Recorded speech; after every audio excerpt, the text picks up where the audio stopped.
Do yourself a favor, by the way, guys. After, of course, you subscribe to Radio Nemo over on Facebook. I'm Yep. very selfish, Mike. I always take care of myself first. I want you to head over to youtube.com and go to at Mike Murchison Music, and that's Murchison, Mike Murchison Music. Some really groovy tunes. We're going to play a bit and piece of that when we have to hit this break coming up here just in a little bit. Mike, heads up. I got to give people some weather report to keep them kind of in the game as well, too. But Mike joins us this morning. And I gave you a little bit of the bio, where he was born, the kind of instant moving. But we want to welcome him here because he's one of those guys out there who's a great reminder that you've always got a story to tell. This is so up Lindsay's alley, by the way, that the world around you is a place to kind of draw from and be inspired by, and to find your muse, to find your voice on the road is a kind of a remarkable thing to do. A lot of people miss that opportunity. Mike does not. We'll unpack his bio and his work, and it is my pleasure. Friend of Long Haul Paul, friend of Jimmy Mack, friend of Lindsay Lawler, Mike Murchison joins us this morning. Mike, welcome to the Weekend 34.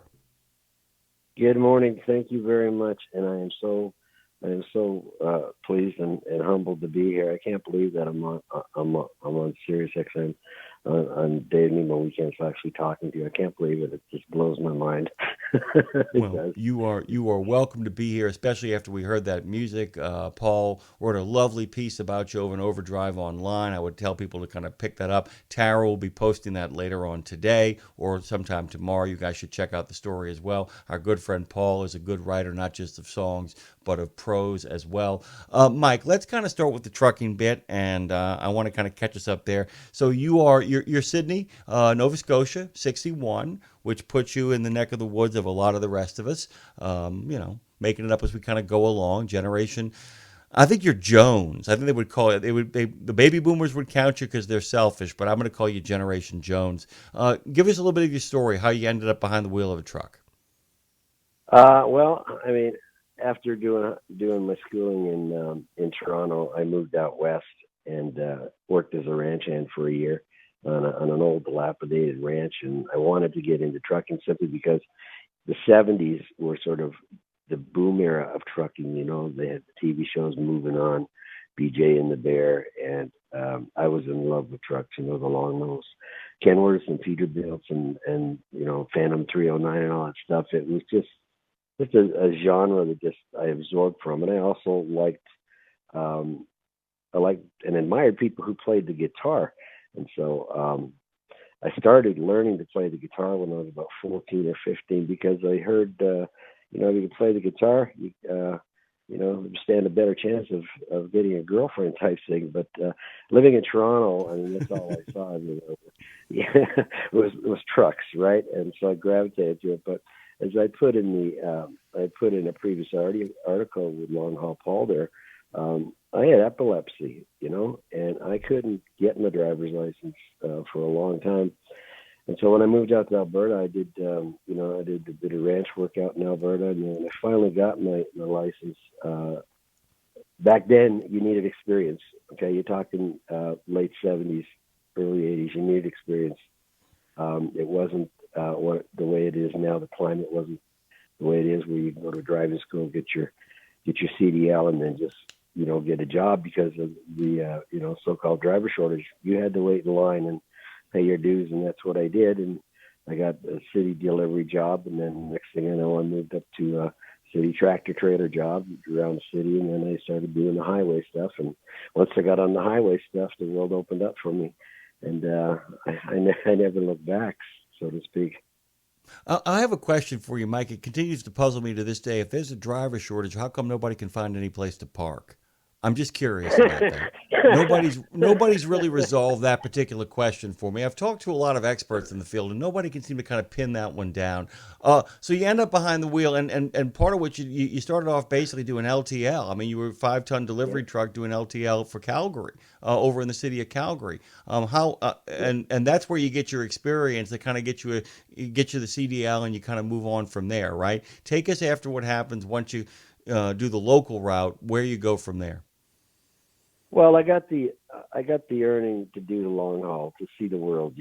I wanted to see what was out there beyond the city limits and so on and so forth. And I just kept sort of pushing my way and working my way, and I ended up this company that I was working with in Calgary that I was doing P&D with, LTL stuff.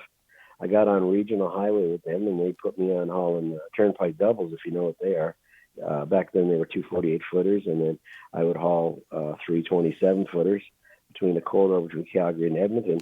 And quite often I was hauling swinging meat, in these trailers. I'd have these these triples, and I'd have swinging meat in all three trailers, and I'd take them up to Edmonton, and we come back empty. And I did that for about 2 years, and then I wanted to see more of the country. I wanted to get into the United States and see what that end of the trucking industry was, because that, compared to Canada, the U.S. trucking industry always has been and is bigger than the Canadian, trucking industry by sheer population. Right? So I started hauling swinging meat out of Calgary down to Denver, and then I do this big triangle from Denver. I go up to Windsor, Colorado. Kodak had a plant up there at the time, and I'd haul X-ray film from Windsor, Colorado to Toronto. And then from Toronto, I'd take 3M products from Toronto back up to Calgary. Big, long triangle. And they still do that now, based out of Canada. A lot of guys run the triangle, whether they're starting in Toronto or whether they're starting in Vancouver or Calgary. They'd run down to California or Arizona or Texas. They'll take peat moss or lumber down there. They'll take produce out of there, run it up to Toronto, run something out of Toronto back west. So it's a big, long triangle, huge triangle. And that seems to be what a lot of guys are doing now. But I got on the road, and when I got into the United States, and I was introduced to things like, these big truck stops, like huge, there was the Saps brothers out there. Petro Travel Plazas were out there. Flying J's were out there. And, they had things set up that were so much nicer than Canadian truck stops at the time, and the roads were better, the interstate system, and so on and so forth. And back then, you didn't have a problem finding a place to park, and you'd wake up in the morning, 5, 6 in the morning at a truck stop, and guys would fire up their trucks and you could actually smell the sulfur in the diesel. It was that old school sulfur that kind of got through the nostrils and just kept me getting hungry for it more and more. So I did a lot of running down to California, down to Colorado, Arizona. I did a bit of Chicago and Detroit and Minnesota and so on. I did Hunts Point Market in New York once, and it just absolutely blew me away when I crossed the George Washington Bridge. I'd never seen a city so big as New York, and I only saw a small part of it, But you're out there, you're on the road, you're having experiences, you're living life, and it's coming through the windshield, it's coming through your nostrils, you're meeting people, different characters, and it's just a life all its own. Yeah, hours were long, some days you wondered what the heck you were doing in there, and I got lost a few times here and there in some places, and been in some bad ends of towns, like I've been in south side of Chicago, with $100,000 worth of beef, and somebody knocks on the door at 11 o'clock at night and wants to watch your truck, and I wasn't sinking in. Like, what do you mean you want to watch my truck? Well, you have a good sleep, and we'll make sure nothing's going to happen to your truck or what's going to happen to my truck. You're going to have a couple of guys watch your truck. You got a problem with that, Mike? Any problems whatsoever? I just want to check in with you really quickly. We got to take this break to do some weather, but Mike, actually, thank you for picking up what I was laying down on the question. By the way, people, places, and the punishment of the road, the triple P, is often the place where songs get inspired, really groovy stuff. When we come back, we're going to talk about how he turned a lifetime on the road into a new lifetime of songwriting. We'll be right back. They were granting wishes way out in the Milky Way. You see, I just closed my eyes, and somehow she slipped away. 17 Sapp Brothers Travel Centers are known for great food, hospitality, and mom-approved showers and restrooms. But don't forget the service centers. Sapp Brothers ASE certified technicians can repair nearly any issue in shop or roadside, including axle repair. Dig into your free steak dinner with your oil change. That's a Sapp Brothers tradition to thank you for your business. Tires? Sapp Brothers will beat any competitor's advertised price on tires. And download the Sapp Brothers app for exclusive promotions in the shop, restaurant, and store. Your spot under the coffee pot is waiting for you at Sapp Brothers. Next time you talk to your tax preparer, ask about the 5 P's: preparation, projection, protection, planning, and practical application. And while they're staring into space, pick up your phone, hit pound 250, and say John Turner. Because with John Turner, you have a tax planning advocate who will dig deep to uncover every savings you deserve. Software and storefront tax services will get you to first base, but John Turner gets you home. Pound 250, say John Turner. The only name you need.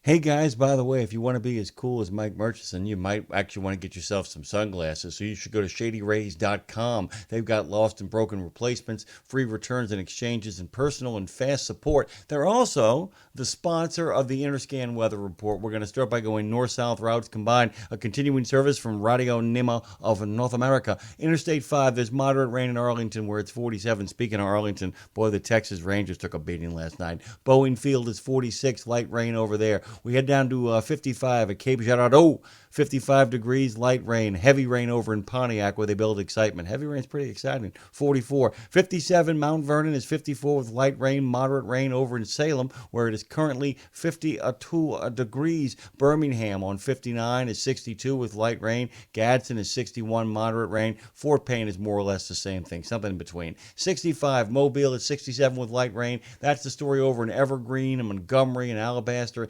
Birmingham gets a little bit cooler. 58 degrees over in Louisville with its light rain. Big race happening in Louisville today. You might have heard of it. 69, Anderson is 53 with light rain. Muncie is 52, same deal. 71, Cincinnati, 56, heavy rain. Light rain, light rain, light rain. That's Wilmington, Cleveland International, and Cleveland proper. The two Clevelands are in the 40s, by the way. The Wilmington and Cincinnati are in the 50s. 75, London, 58, light rain. Almost like the real London right now where I have friends. Same weather over there. Moderate rain, Dayton International, 52 degrees. Light drizzle in Monroe, 44. 77, Akron, 49, light rain. Syracuse, 46, light rain. Same deal over in Watertown. That's on 81. 85, Montgomery Maxwell is 65 with light rain. Auburn is 60 with moderate thunder showers. Lindsay's not here, so I get to say 91, Lebanon is 57 and foggy. Finally, 95 is Waterville. It better have light rain. After all, it is Waterville. It does. 48 degrees over there. This north-south routes combined was brought to you by Shady Rays. They've got your back. You can learn about their protection programs at Shady Rays. They got replacements. They got free returns and exchanges. They got personal and fast support. Go to shadyrays.com. And now let's get back to Mike's beautiful music on Dave Nemo Weekends. I guess she's gone. No wishing on a star would bring her near. She's gone. Me and that old moon cried a million tears. Like the tide that rolls away, like the tide that rolls away. Oh, nothing held her back, no reason to stay. I guess she's gone. Hey, a little touch of Gordon Lightfoot, a little touch of Willie Nelson, a little touch of our good friend Mr. Christofferson. Only Willie's left, by the way. Those last two guys kind of shuffled off their mortal coil in very recent times. Mike Murchison joins us. You can go to Mike Murchison Music over at the Tube of You. You should subscribe there after subscribing to RadioNemo.com. Sorry, Mike, I'm going to continue to be selfish on my own behalf, but I am going to promote the heck out of you. Welcome back to the show. Let's talk about that song a little bit through this kind of filter. Talk to me. I love finding out who people love. Who are some of the songwriters and some of the musicians, some of the performers that you really grew up loving, and some people you're gravitating towards these days? Oh well, I mean, you mentioned my first biggest influence, and that was Gordon Lightfoot. Yeah, I could hear it. I could hear it. It wasn't a ripoff, but I could hear it. Absolutely. I take that as a compliment. Thank you. He was the first one, that really lit the fire under me and gave me the desire to want to play the guitar, and more importantly, write songs. Ian Tyson and Bob Dylan. I was learning about these guys and learning their music when I was, 14, 15 years old. And I stumbled across a guy by the name of Don Williams. I don't know if you ever heard of Don Williams or Oh not. yeah, living on Tulsa time. Bow, bow, bow, Right, bow. and the thing about Don Williams, I mean, his music was great, and I loved his voice. But I was reading the record labels, on his albums, and I kept seeing this name, Bob McDill. Bob Mm-hmm. McDill, Mm-hmm. songwriter. Bob McDill. Who is this guy who writes these songs? And like Bob McDill is probably one of the most prolific songwriters, to come, who's been around for years and years and years. And he wrote songs like "Don't Close Your Eyes," "Amanda," "Catfish John," and two of my favorite songs, "Good Old Boys," and "Everything That Glitters." And so I paid a lot of attention to him, how he writes songs, craft songs, and so on. And so these are the guys who I cut my teeth on. Lightfoot, Ian Tyson, Bob Dylan, and Don Williams, and these are the guys I'd listen to in the truck. I wasn't such a big trucking song type guy. I mean, there's guys out there I respected, Dave Dudley and Red Sylvain and so on. But these other guys are writing songs and recording songs about life. Life happens. It's good. It's bad. It falls apart. You build it back up, and things that happen in life. And they really had a huge impact on me. And so my writing kind of gravitates towards those singer songwriter guys. It's funny, Mike. Dave and I had a nice trip to Maine we took last year together during the summer, and I put together a playlist for him. And I said, I'm going to tell you which song on this list I think captures the kind of spirit of the road without being a trucking song. And he said, okay. And we got to the Atlanta Rhythm Aces, "The End Is Not in Sight." You know that Okay, one? yeah. And Yeah. he's like, that's it. He said, that's it. That's the road gang feel. Phone Master Dre's got a big old playlist too, a big playlist called a road gang feel. And they're not all trucking songs, but they all feel like men on the highway, men on the road, telling stories to one another and kind of gathering up the people they run into and the people they miss and the places they're going. And let me ask you, since you've made a commitment to finding your voice, to really kind of, really embracing this since the time you've done it, have you noticed you see the world different? That you're I looking for do. songs? I do. I'm looking for reasons to write. I'm looking for things to inspire me to write.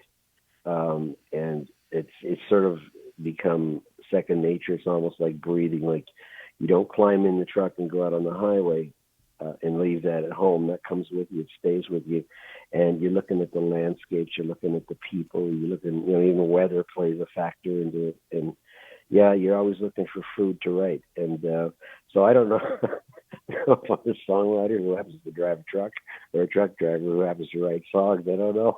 And does it matter? Does it matter? And the No, thing is, too, is the fact that I think, and Paul and I have talked about this to some degree, the idea, and Lindsay and I have spoken about this at length. I think what you're doing in many ways is an art that has been lost. I don't know if you know this, but that Eugene O'Neill, the greatest American playwright, as far as many people are concerned, actually grew up on trains with his dad and his mom traveling to different theatrical shows. But more importantly, he did the better part of half a decade as a merchant marine.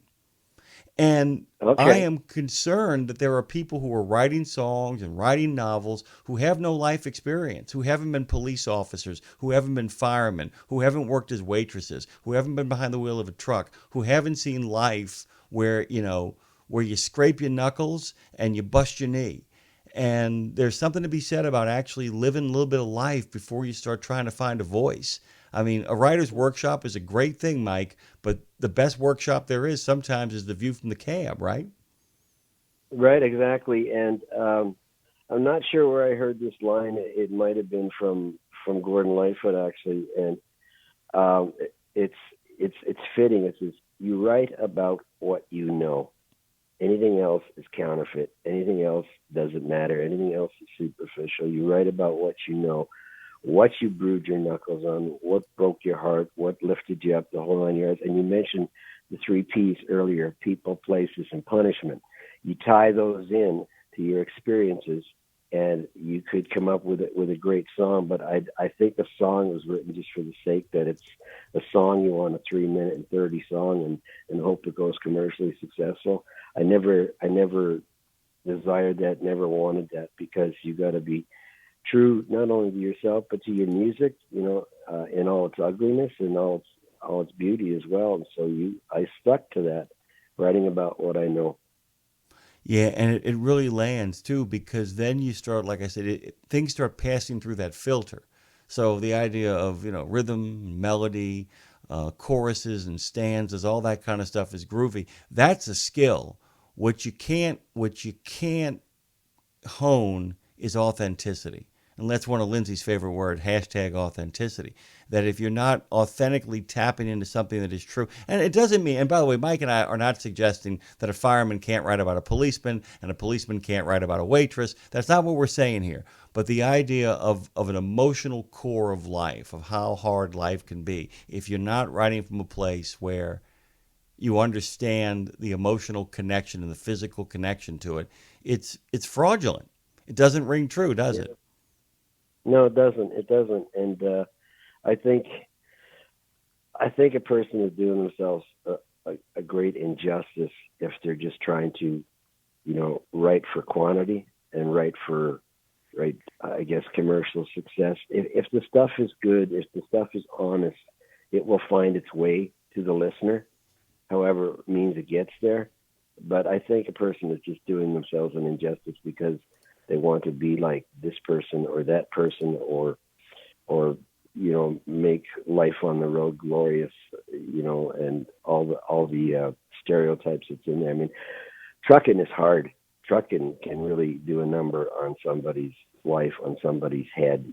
So from a writing standpoint, whether you're writing songs, whether you're writing a book, whatever it may be, or whether you're creating videos about life on the road, and that it's a tough life out there. I've been doing it over 35, 36 years. I've had my heart broken enough times, and I've seen some wonderful things, and I've seen God's creation at its best, and I've seen people at their best and people at their ugly, and it's just, you're just trying to carve out a living driving a truck, right? But it becomes more than that. And so, you gotta be authentic with yourself, even on days when you don't want to be. Guys, go to collins-studio.square.site. If you head over to shop and you just type in Highway Volume Mike Murchison, you actually can get the artist CD sales over there. But you can also head on over and find that link. I believe that link, if I remember correctly, I was able to get there from your Mike Murchison music over at YouTube as well, correct? Correct. Yeah, guys, make sure you head on over and listen to this stuff. It really is wonderful and charming. I wanted to ask you, by the way, have you ever made a friend on the road that nobody would believe would be your friend, somebody that was an opposite from you or has nothing in common with you other than like a shared love of music or one particular thing that brought you guys together? I have to think for a minute. Yeah, I can say I have. Not very often. I met a fella in Idaho. He played a guitar. He had a beat-up old guitar that he had at work, and he worked at a fertilizer plant, one of the ag fertilizer plants there. And Mike, we got to let you go, but let me tell you something, dude. He worked at a fertilizer plant. I tend to spread it thick, but this guy is the real deal. Please go to Mike Murchison Music over at YouTube. Mike, thank you for coming on. We'll get you back on again, all right? Okay. Hold on tight. I'm going to talk to you in the break.